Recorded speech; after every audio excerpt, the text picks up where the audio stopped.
Whether new shooter, longtime gun owner, or even police officer or soldier, your handgun needs a Crimson Trace laser sight or light. Get the confidence and reliability you need to protect family, home, and country. Crimson Trace.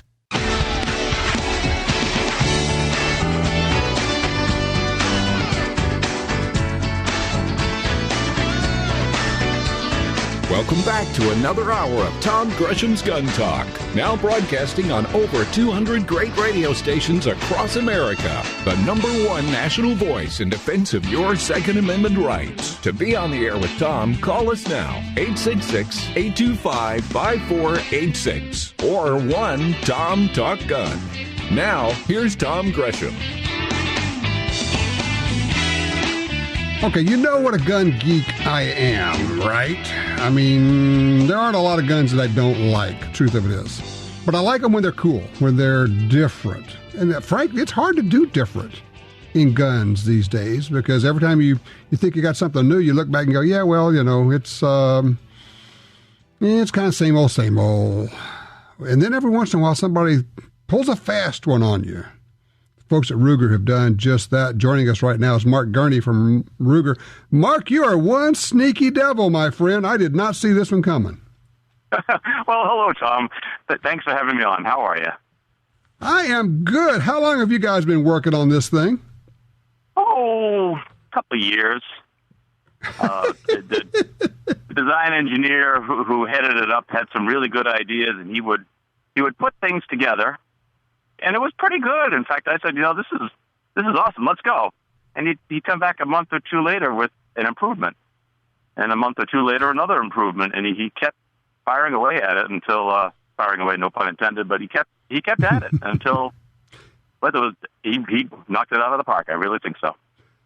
What we're talking about is the brand spanking new Ruger Precision Rifle. It is not like anything you have seen before. It looks like a bad weekend at the beach between an AR-10 and a precision bolt-action rifle, and this is what they got after the end of 9 months or whatever the gestation period is. This is one weird/beautiful-looking AR, but it's a bolt-action thing. Yeah, it's bolt-action precision rifle, and it started out with gee, wouldn't it be good if we could put a bolt action with an AR magazine and have a really stout setup?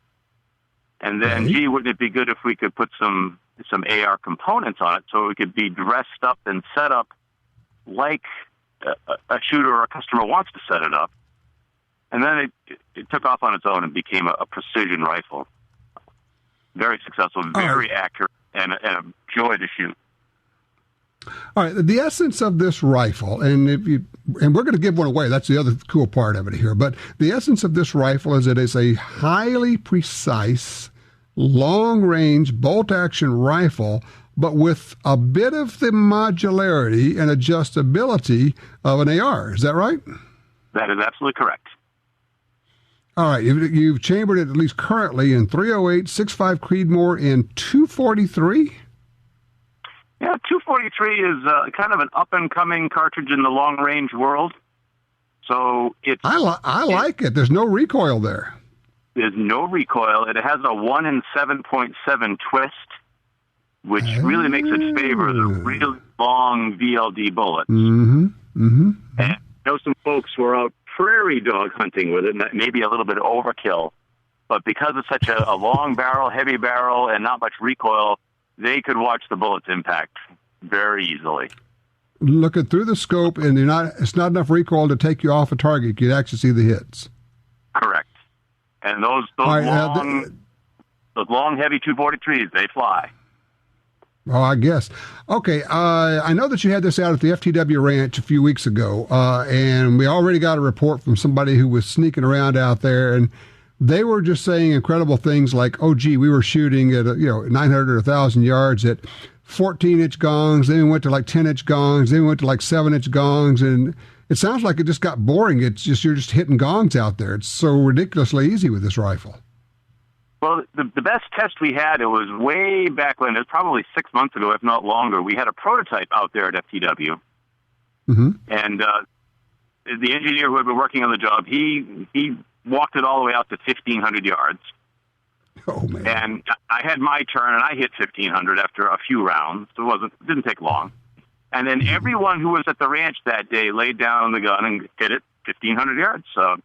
And there was one young man who was a relatively new employee at the ranch. Young kid. He could shoot well, but he hadn't been shooting for a lifetime like some of us old guys have. He laid down the gun, fired once, hit the 1,500-yard plate, got up and said, well, that works for me. Okay, so how well does this shoot? Just how accurate is this rifle? Well, we started out with a requirement. It needed to be sub-minute while shooting the NRA protocol of the average of 5 5-shot groups. And when for those who don't know, let me explain that, because for those who don't know, you can often get a sub-minute group if you just go out and shoot a 3-shot group. When you do 5-shot groups, the statistical deviation, all of that stuff comes into play, and it becomes exceedingly difficult for a rifle to hold up and produce that. And the way to do it correctly is you count every shot unless you call a flyer before you see the impact. If you know you yanked one, you say, okay, that's a flyer, you have to exclude that round. But you can't just say, oh, I must have pulled that one and go shoot another one and replace it. No, so if all goes well, it's 25 rounds continuously. That's a tough bar to get above. All right, so what's it doing now? I'm hearing things like half minute? Oh, sure. We've seen a number of half-minute groups. We tested about, it was 10 early guns off the line with that protocol, and they averaged around 3/4 of an inch. I did one personally that came in around, I think it was about 0.82, and I blew the 22nd shot, I think it was. I watched it go low, and it killed me. But I didn't call flyer, so there it is. And our CEO and one of the editors from American Rifleman, not the guy who wrote it up, but one of the other guys, Brian Sheets, they sat down with a 243 on the bench. First time either one had fired that caliber, and both of them turned in about a half-inch group. Sit down, shoot a 5-round group, get up, and go measure it. Wow. And then they're right around a half-inch. Okay, I got a caller who's got a question for you. We're going to do that, and then we're going to take a break. I'm going to come back, and then we're going to tell people how they can get one of these new ones. So, first of all, I got to get Jim in here. He's on line 2 out of Nebraska. Hey, Jim, you're on Gun Talk. Well, good afternoon. I saw the Ruger rifle on the cover of American Rifleman, and I read the article. Great idea. I do have a question about the trigger. Aftermarket triggers. I know that Gun Talk is always talking about Timney. I'm more familiar with Jewel. Are those triggers available for this rifle? Okay, good question, Mark. Mark, will you be able to use aftermarket triggers on this rifle? Oh, we lost Mark somehow. We lost Mark. Tell you what, I'll try to dial him back. Jim, don't go anywhere. This would be, let's see. Let me figure out what we're going to do here. I think what we'll do is let's take a quick break here while we grab Mark. We'll get him lined up. Then when we come back, we'll answer that question. Also, it'll be your chance. Right now, you can go sign up for a chance to win this. If you go to guntalk.com/win, WIN, you'll have a chance to enter. Somebody's going to win this thing at the end of the month. It's a stunning rifle, no kidding. 866-TALK-GUN.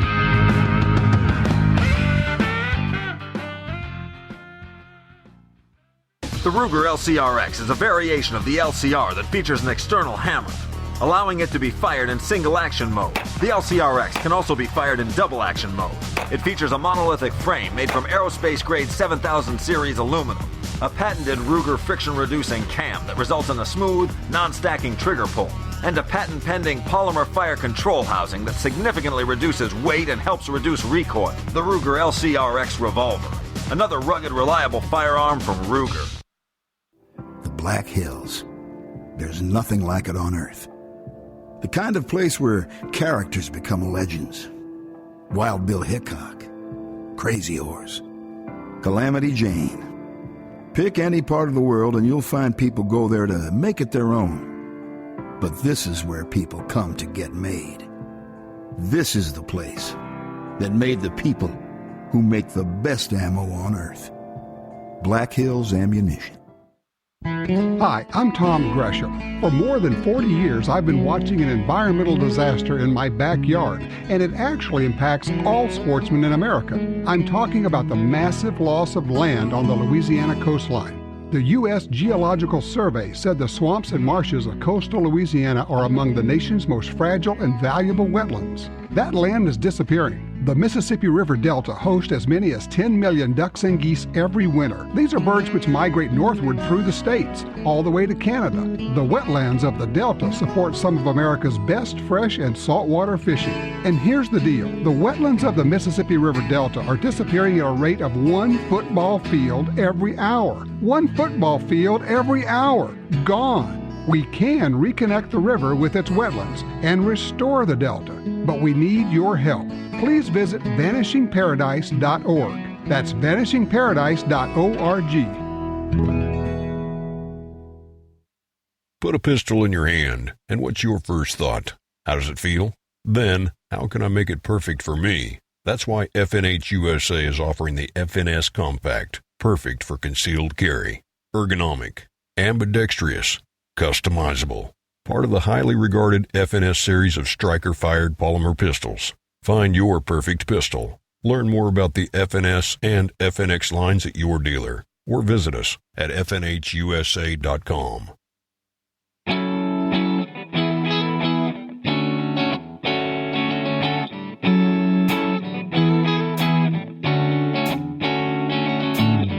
Welcome back to Gun Talk. We're talking with Mark Gurney from Ruger, announcing the brand new Ruger Precision rifle. It is an AR-looking rifle, but it's a bolt-action rifle. It takes detachable box magazines, Mark, like AR-10s, 308, 6.5 Creedmoor, 243, and it's kind of you call it like a multi-magazine setup because it takes different types of mags.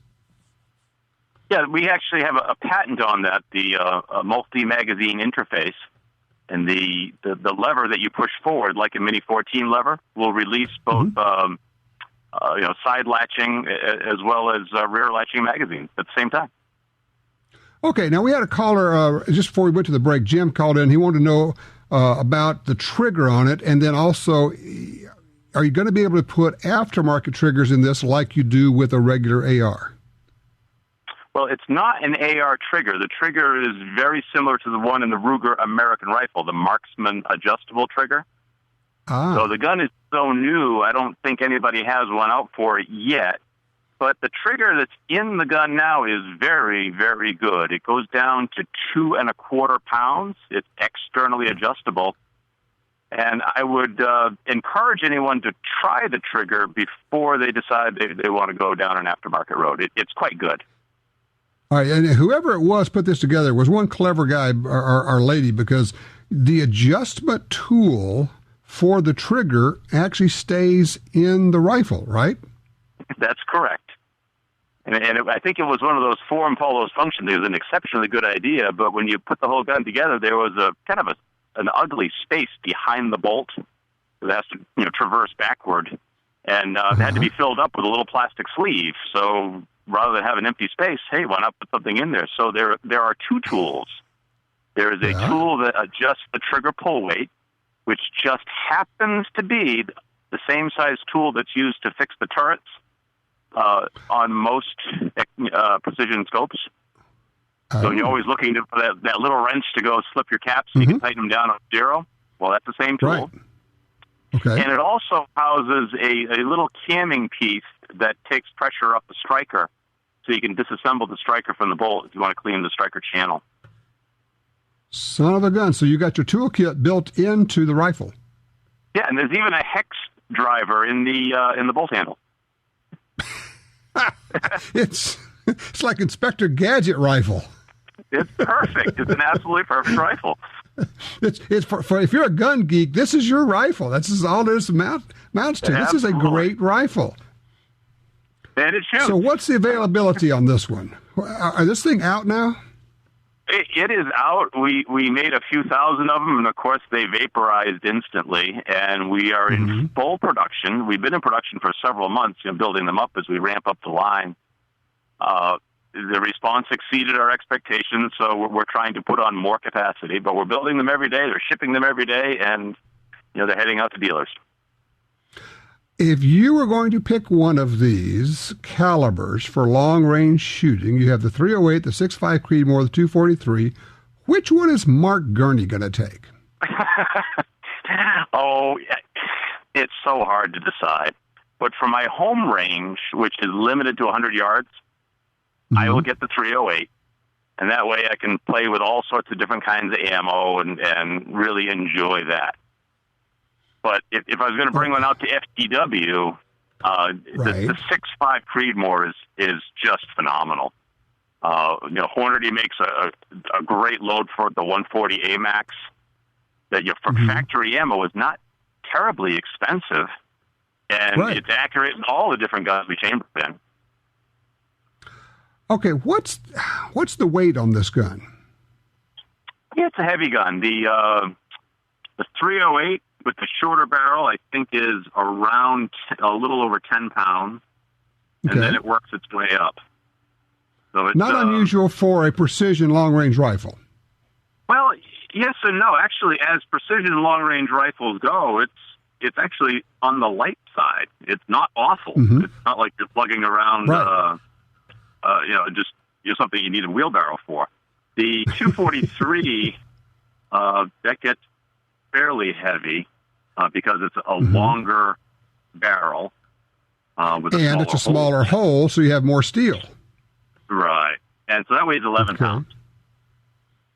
Okay, and I'm looking, we are actually going to give one of these away. At the end of this month, people can enter through the month, and then we're going to pick a name out of the electronic virtual hat. If they go to guntalk.com/win, WIN, they can register for a chance to win it. Okay, and that's a wonderful deal, and they can agonize over which caliber they get? Yes, it says, looks like in their choice, .308, .65 Creedmoor, or .243, so it's the kind of thing you can start a bar fight with. Yes, exactly. And ultimately, I'll have to get more than one. I think that's just kind of how it goes. Well, now, okay, that brings up a question. I saw something in here about the ability with a gunsmith can change barrels, but can you change calibers within the same rifle? Well, you could if you're going with the same bolt face. Like a 243 and .308. Correct. Okay. So you change out a barrel like you change out a barrel on an AR. And in fact, you can use AR barrel changing tools to accomplish that. Okay. So what do you see as the typical application for this rifle? Well, there are two. Now, there's no doubt that shooting long range is just enormously satisfying. The first time I went to FTW Ranch years ago, I came back saying that was the most fun I've ever had in my adult life, and I still hold to that. Wow. It is blast. You start off with 100 yards and walk your way out 6, 7, 8, and the first time you hit 1,000 yards, wow, this is cool, and then you can actually keep going a little bit. So there's that whole long-range game, and this gun is obviously made for it. But the second part of it is, those of us who don't get to go to Texas all that often, if at all.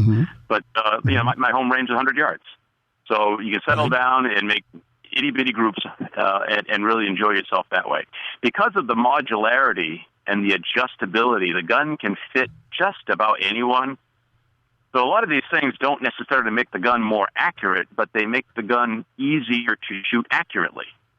And that's a big plus. Because it has a very adjustable stock. You can go for length. You can go for the height of the combs. You can get it lined up with the optic that you're using. Basically, you can make the gun fit you. Correct. And make the gun fit you. You can swap out grips. You can swap out handguards, because those are all AR style components. So you can have a lot of fun with it. No kidding. Well, you guys have, it's another home run for Ruger. You guys just keep cranking stuff out. You must have like a little skunk work stuck in the back somewhere where you kind of just slip food under the door for the engineers. slide them pizza and say, "Don't come out until the project's done." That's right. Exactly right. Lots of caffeine and pizza. Just keep working, guys. Yeah. Well, Mark, it is a terrific looking rifle. I know it's a home run already, and people are really going to be excited about it. And we get to give one away. So thank you. Thank Ruger. And I can't wait to see what you guys are up to next, because you're never sitting still. Well, thank you very much, Tom. All right, listen, you take care, and I will see you at the next get-together, my friend. Yes, sir. All right. Mark Gurney from Ruger. If you get a chance, go to the Ruger website, Ruger.com. Take a look at their brand new Ruger Precision Rifle. It's not often you get to say, this is really different. And in guns, it's usually a variation on a theme. No, this one really, no kidding, is really different. It's pretty cool here. Do we have, how much time do we have, guys? We got time to bring anybody in? Oh, yeah, we can do this. Let's get Rick on line 3 in here with us out of East Providence, Rhode Island. Hey, Rick, you're on Gun Talk. Hey, Tom, thanks for having me. You bet. I wanted to call and let you know that following up on a previous call, our manufacturer took good care of me. Who's that? Smith & Wesson. I had an M&P 15, which is the first firearm I ever purchased, and I love it. It's great. It shot well. But it started to shoot some tumbling, and get around to where maybe 50% of the time we start getting tumbles on the paper where you could see the silhouette of the bullet. You could realize it was tumbling, and of course the accuracy went downhill with that. And eventually it started to get worse where majority of the shots were tumbling, and I'm shooting indoor at 20, 25 yards, and there's no reason for that. I called them up. So what'd they do? What's that? What'd they do?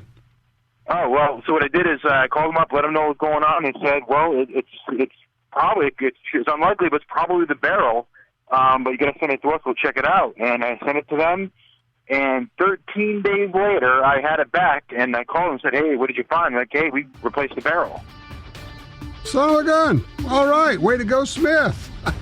I love it. Thank you, Rick. I appreciate you passing that along. Yeah, they want your gun to work. It's always amazed. People say, well, I've got this problem with a gun. What do I do with it? I say, well, did you call the manufacturer? Well, no. Call them. They'll probably take care of it for you. 866-TALK-GUN. This is Gun Talk.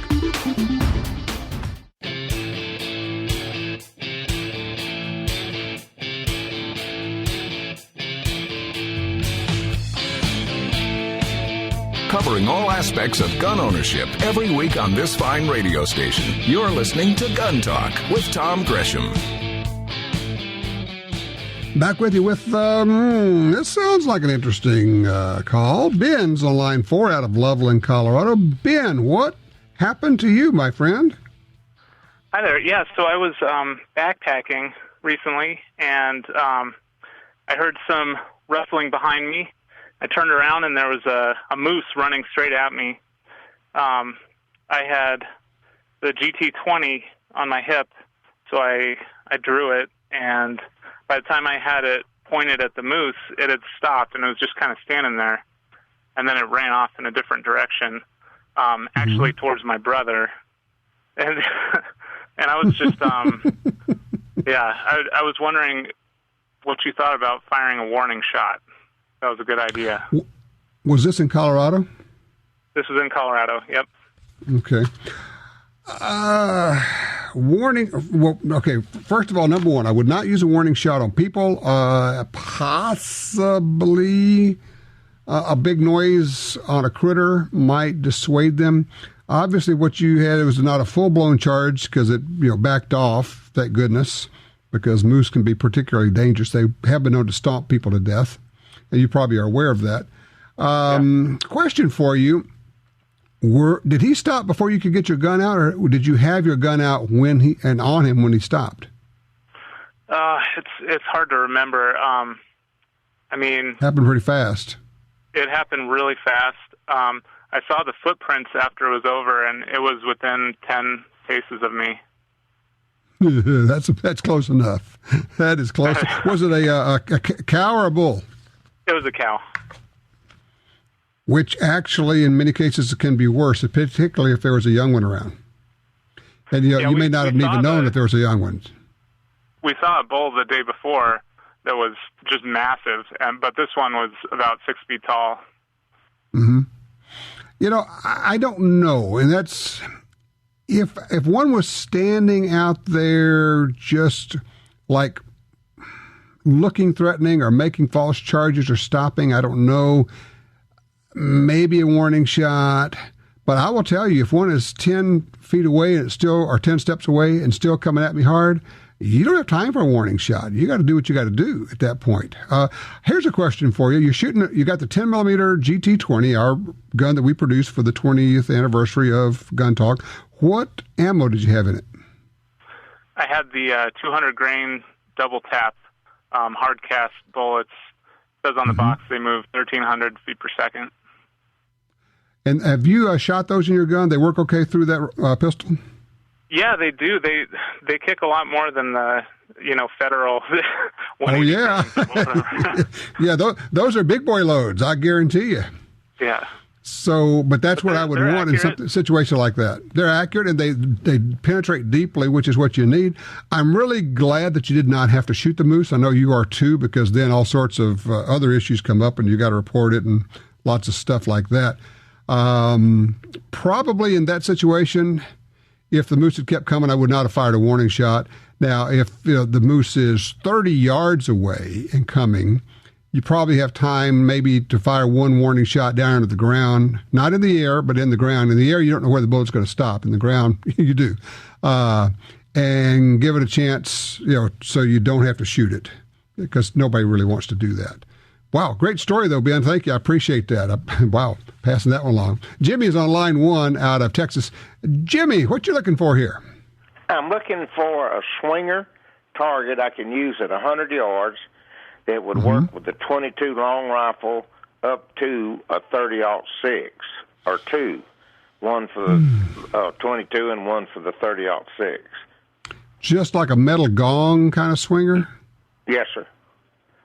All right. There are a lot of people who sell those. Let's see, MGM targets and Action Target. You can even buy them online from places like Cabela's, and Brownells may have them also. What you want is something that will work for the 06, because 22 is easy. It's not going to swing it much. It's because it has to be pretty heavy and thick to take a 30-06. One thing I will warn you about. If you take it out there and you shoot it with a 30-06 and you really want to be about 100 yards away with that, don't let your buddies show up shooting a super-duper 300 Magnum, because it will blow holes right through the steel. Right. And now it's ruined. So, but I would think any of the MGM targets, Action Targets, those guys, if you look at those online, they have those kind of swinging steel gongs that you can use.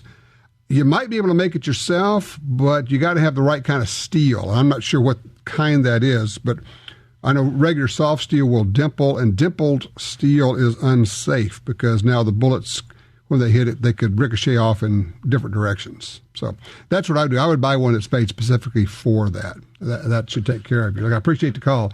866-TALK-GUN gets you in here. 866-TALK-GUN.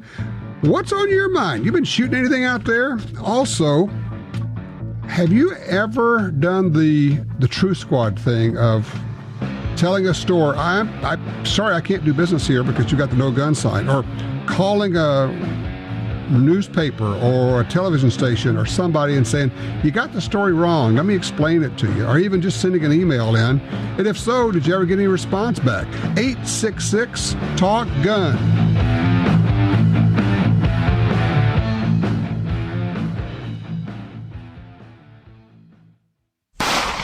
Crossbreed Holsters is broadening our product selection to serve more of your concealed carry needs. With products handmade in the USA, like the bedside backup, gun belts, and of course our world-famous Super Tuck and Mini Tuck holsters, we understand what works, and we take pride in providing you with a quality product. At Crossbreed Holsters, we live and breathe concealed carry. We make and sell products that we believe in and products that our customers love. To see more, go to crossbreedholsters.com. That's crossbreedholsters.com. To be truly protected, if you use your firearm in self-defense, you need to carry more than just a gun. You need to carry firearms legal protection. If something happens, you get the very best legal representation. So protect your family Add your financial security for less than $10 a month. Learn more at firearmslegal.com. That's firearmslegal.com. If you're going to carry, you better carry Firearms Legal Protection. If you're gonna carry, you better carry Firearms Legal Protection. In the war on terror, fighting crime in the streets, in competition and homes around the world, one name in firearms stands out: Sig Sauer. Our pistols and rifles are renowned for their unfailing performance. This same commitment to excellence can be found in our line of SigTac accessories and the training offered by the Sig Sauer Academy. For unmatched quality, reliability, and innovation when it counts, choose Sig Sauer. Visit sigsauer.com today. Be sure to watch NRA Freedom Friday from 8 p.m. to 11 p.m. with Freedom Fighters, American Air Gunner, ATSN Stop the Threat, GUNTALK TV, Championship Season, Guns and Gear TV. Watch NRA's Freedom Friday only on the Pursuit Channel, where we deliver the outdoors. Has the ammo you run in your AR got you in a jam? High-performance guns need high-performance ammo. New Barnes Range AR ammo uses top-quality components to ensure your gun runs smooth. It's loaded with light-for-caliber jacketed zinc core bullets to maximize speed. In 5.56 and 300 blackout, Barnes Range AR ammo. It's fast, it's flat, it's accurate, and it's easy on steel. BarnesBullets.com.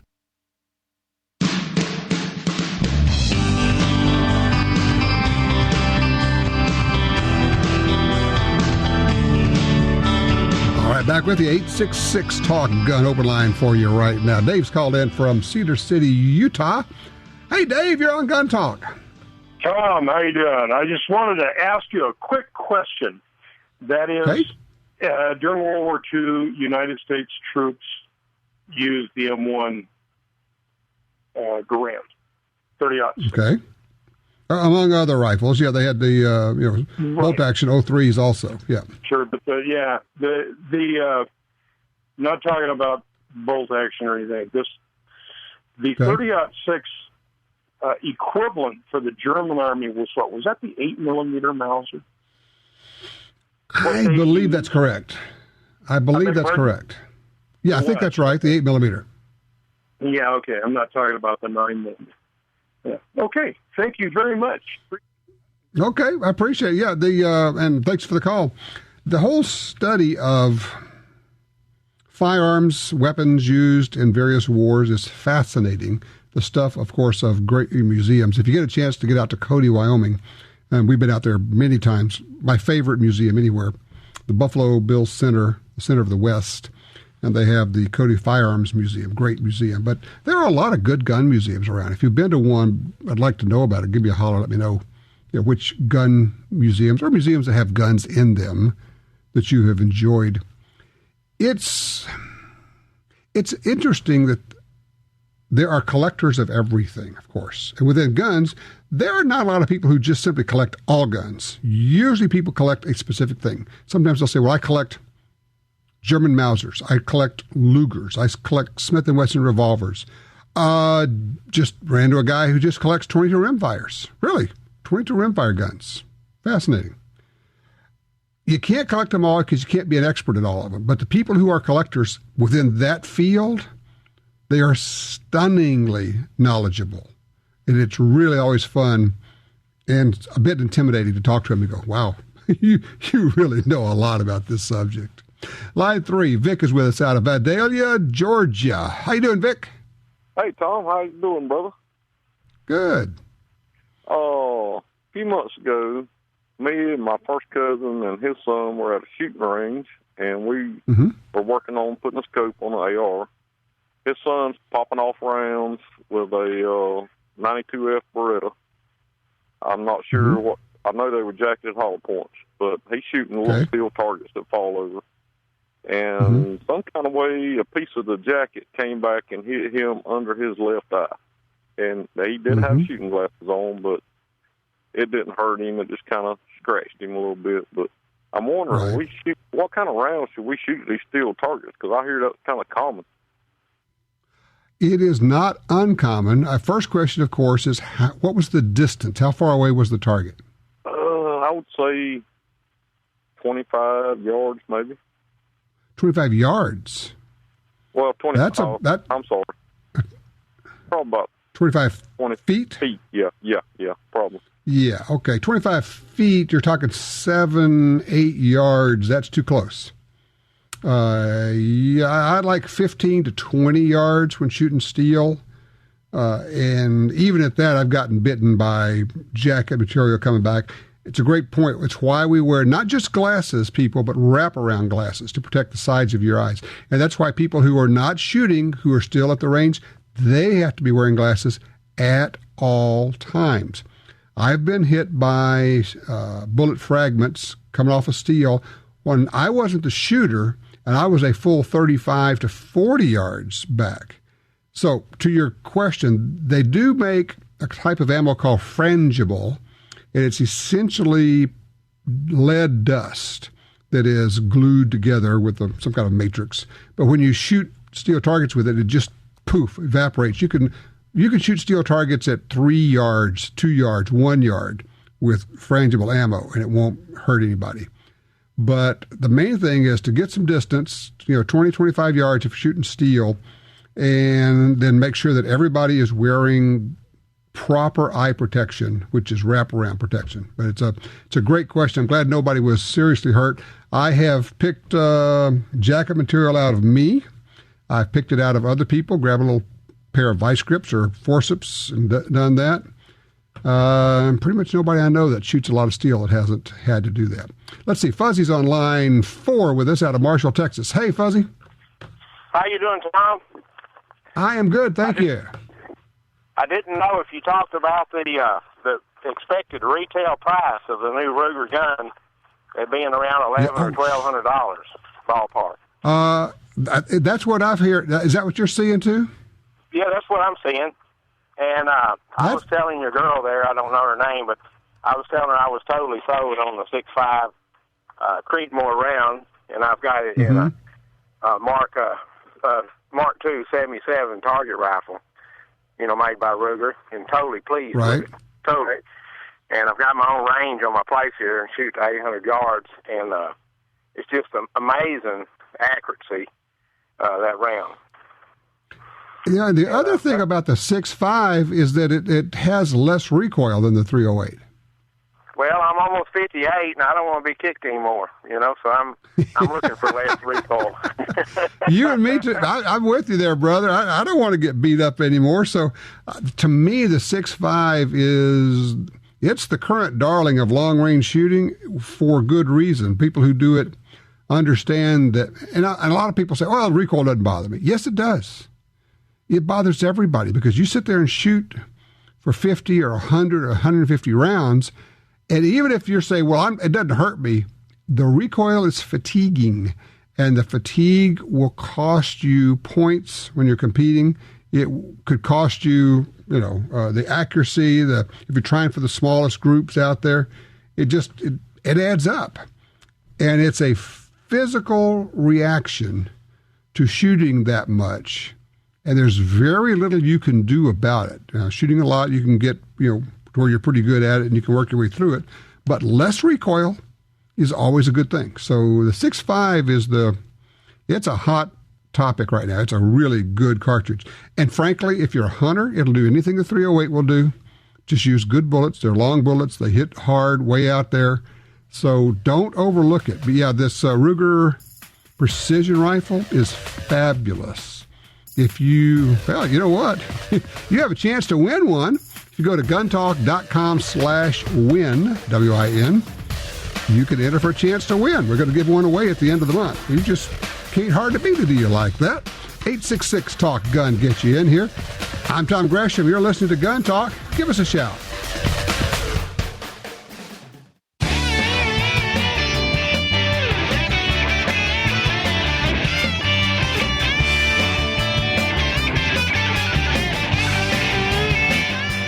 All right, Robert in Claremore, Oklahoma writes in, says, hey, How about the J.M. Davis Arms and Historical Museum? It is reported to be the largest private collection of guns. And they have, I'm looking at their website now, saddles, spurs, local ranching brands, German beer steins, World War II posters, military weapons, lots of other stuff, as well as 50,000 items. There are lots and lots of guns. That is the J.M. Davis Museum in Claremore, Oklahoma. He says it's worth the price and more because it's free. Or if you want to make a donation, you can certainly do that. Let's see. Out of South Carolina, the sheriff is reporting home invasion. Robbers put a gun to the head of a baby and tortured adults with heated kitchen utensils at a home. It happened on July the 20th. 8 suspects, pretending to be police officers, began banging on the door of the home. The owner of the home opened the door, and the suspects forced themselves in. Okay, basic rule, don't open the door. If someone is knocking on your door, beating on your door, and it's like, 2 o'clock in the morning, don't open the door. If they say it's police, don't open the door. Call 911. Say, hey, there's somebody beating on my door here. They're saying they're the police. Can you confirm this is my address? Are there really police at my house? If they are, they'll confirm it. Then you can open the door. If they're not, you can say, better send somebody. This is a home invasion. Basic rule. Don't open the door. Okay? Letter from Patrick. He says, my wife was looking for a pocket carry gun to pair with her Shield last year, and after much testing, settled on a SIG P238, but then held off on buying it. So, as any good husband should, I bought her a P238 SAS as an anniversary gift. Great shooter and a great-looking gun. He says a side note for Michelle in a moment. About a month ago, I picked up a SIG P320. Great trigger out of the box. And I may send it to Bruce Gray for some more tuning. It feels great in the hand. So what's that got to do with Tom being evil? He starts off, Tom is evil. Okay. Well, I still like my wife's P238 and happen to see a great deal on one. So now, self, you have a great Ruger LCR that you use for pocket carry. Why do you need another pocket pistol? Self answered, because it's a semi instead of a revolver. What would Tom Gresham do? So now I own a SIG P238 Sport 12. Phenomenal shooter again. Giant ragged hole at 15 yards with a tiny pistol. No problem. So yes, Tom is the great enabler. Side note for Michelle, and perhaps of more interest to your listeners. Why don't they put real pockets in women's pants? We've looked and looked, and I've managed to find one model, the 511 Strikers. All others, even the super baggy cargos, have tiny pockets. It says I floated the same question to Julie Gala, but she said she had the same problem. Maybe it's time I start my own line of pants just for women carrying, seeing it's a huge market. Great question out there.